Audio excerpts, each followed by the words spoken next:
Olá a todos, espero que estejam bem, espero que tenham tido um excelente carnaval. Como sempre, aqui estou eu mais uma vez para partilhar convosco mais uma leitura e mais alguns sussurros.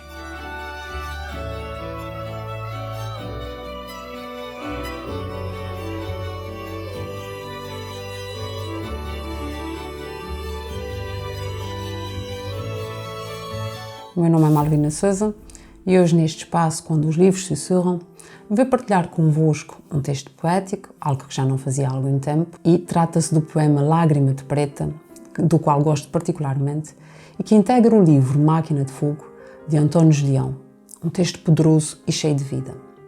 Como acontece sempre que abraçamos aqui poemas, os sussurros só virão depois da leitura integral do texto para não prejudicar a sua compreensão. Antes de começar, já sabem, não posso deixar de vos pedir, para caso ainda não o tenham feito, subscreverem o canal e partilharem os nossos sussurros, para que estes possam cumprir os seus objetivos e chegar a mais gente. Lágrima de Preta. Encontrei uma preta que estava a chorar. Pedi-lhe uma lágrima para analisar. Recolhi a lágrima com todo o cuidado, num tubo de ensaio, bem esterilizado. Olhei-a de um lado, do outro e de frente. Tinha um ar de gota muito transparente. Mandei vir os ácidos, as bases e os sais, as drogas usadas em casos que tais.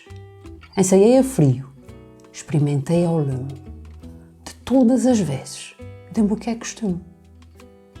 Nem sinais de negro, nem vestígios de ódio. Água, quase tudo, e cloreto de sódio. Partilhado este poema lindíssimo, falar-vos em primeiro lugar e como sempre da sua estrutura externa, ou seja, de tudo o que diz respeito aos seus aspectos formais. Assim sendo, estamos perante 6 estrofes. Relembro que o verso é cada uma das linhas do poema e que a estrofe é o conjunto de versos separados entre si por um espaço em branco. Cada estrofe tem uma nomenclatura diferente, tendo em conta o número de versos que possui, e, neste poema, todas as estrofes são quadras, por possuírem 4 versos, tendo no total, então, 6 quadras. Aproveito para acrescentar que a quadra é a estrutura estrófica associada ao povo e ao gosto popular, pela musicalidade e o ritmo próprio que contém, e por isso ser também de mais fácil memorização. Esclarecidos esses aspectos, passemos agora à análise da estrutura interna, ou seja, dos aspectos relacionados com as ideias e mensagens que nos são aqui transmitidas, começando pelo título do poema, Lágrima de Preta, que é bastante sugestivo e pretende, desde logo, chamar a atenção pelo fato de estar aqui a referir-se à mulher com esta palavra que possui um sentido negativo e nos remete, desde logo, para uma crítica para a existência de preconceitos, que, como veremos, o sujeito lírico pretende denunciar. Assim, o poeta parece querer contar-nos uma história e por isso usa várias formas verbais no pretérito perfeito indicativo. Encontrei, pedi, colhi, olhei, mandei, ensaiei, experimentei e deu. Nesta história, ele refere ter encontrado uma preta que estava a chorar, à qual fez um pedido invulgar. Pediu-lhe uma lágrima para analisar. E aqui também podemos questionar-nos da razão pela qual estaria esta mulher a chorar, já que nada nos é dito a este respeito. Pedida a lágrima, o poeta vai apresentar as diferentes fases da experiência a que submeteu esta lágrima desta mulher, e por isso as formas verbais referidas também vão servir para revelar as várias etapas próprias de uma análise laboratorial, neste caso, feita à tal lágrima. Desta forma, e tendo em conta todo o poema, podemos afirmar que a primeira estrofe constitui a primeira parte do poema, na qual o eu poético se depara com a situação que o vai conduzir ao estudo científico da lágrima, sendo a segunda, terceira, quarta estrofes e os 2 primeiros versos da quinta estrofe a segunda parte, na qual a lágrima, ou seja, o objeto de estudo, é submetido a uma análise criteriosa e cuidada. Para reforçar esta ideia, para além das formas verbais já antes referidas, o poeta também recorre a vocábulos próprios do trabalho do cientista, com referência ao tubo de ensaio, aos ácidos, às bases, aos sais, entre outros, para nos mostrar as diferentes fases da experiência, a recolha, a observação e a análise química, e para reforçar que esta foi efetuada devidamente. Logo, os seus resultados serão indiscutíveis, incontestáveis. De salientar a enumeração presente na quarta estrofe, e que tem continuidade nos 2 primeiros versos da seguinte, quando ele diz: mandei vir os ácidos, as bases e os sais, as drogas usadas em casos que tais. ensaiei a frio, experimentei ao lume.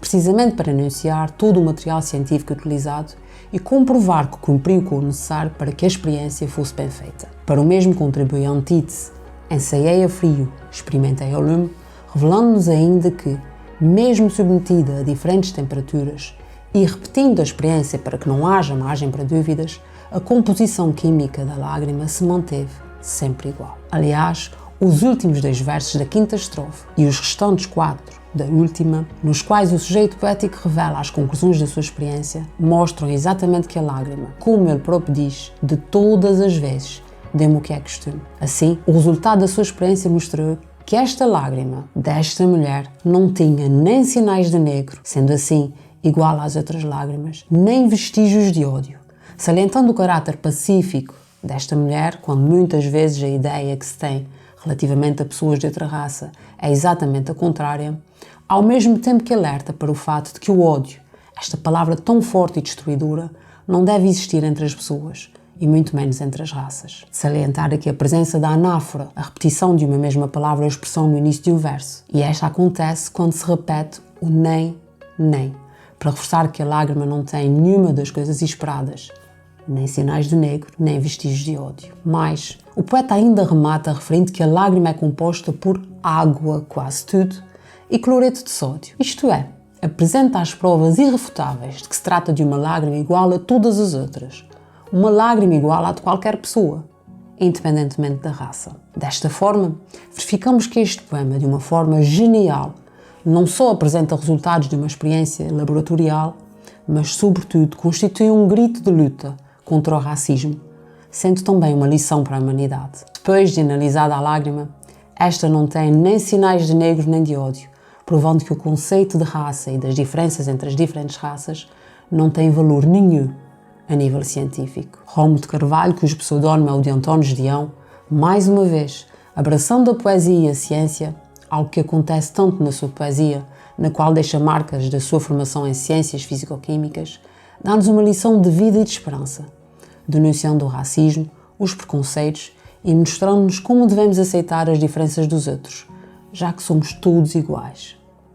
Mostra-nos também que o ódio, palavra presente no poema e escolhida de forma propositada, entre raças não faz sentido nenhum, nem deve ser alimentado ou cultivado. É importante referir que este poema foi publicado em 1961, como vos disse, integrando o livro Máquina de Fogo, e foi proibido na altura pela censura, constituindo um grito inesperado para a época, assim como um verdadeiro hino à igualdade. Referir também que este poema se mostra intemporal, ou seja, continua a fazer sentido nos dias de hoje, já que continua muito atual. Este poema foi também musicado por José Nisa e cantado por Adriano Correia de Oliveira em 1970, assim como por Manuel Freire, que também musicou outro poema deste autor, como já aliás vimos aqui, quando falamos do poema Pedra Filosofal, e foi um grande sucesso. Já vos falei antes acerca deste autor, Rómulo de Carvalho, pelo que não me debruçarei demasiado sobre as informações a dar, apesar de estas serem muitas e cheias de interesse. Destaco apenas que nasceu em Lisboa, em 1906, foi poeta, autor dramático, cientista, historiador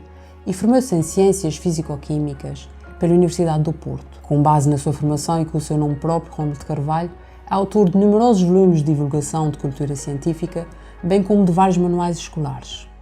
Como poeta, adotou o pseudónimo de António Gedeão e, na sua escrita, destacou-se sempre pela sua evidente preocupação com os problemas da sociedade portuguesa da época, tão reprimida e atormentada, aspectos que levaram que a sua poesia deixasse marcas inquestionáveis. Deixou-nos em 1997 e com ele partiu uma voz poderosa. Felizmente, os seus escritos ficaram e são testemunho da sua época e de tudo aquilo que ele defendia. Espero que tenham gostado mais deste momento e que o mesmo tenha sido inspirador. Antes de me despedir, peço-vos novamente, caso não o tenham feito, para subscreverem o canal e partilharem estes sussurros. Despeço-me, prometendo voltar na próxima quarta-feira para mais um momento de partilha. Não se esqueçam que também podem encontrar-me na plataforma Spotify. Até à próxima semana e até lá não se esqueçam, é importante estarmos todos atentos, porque os livros sussurram.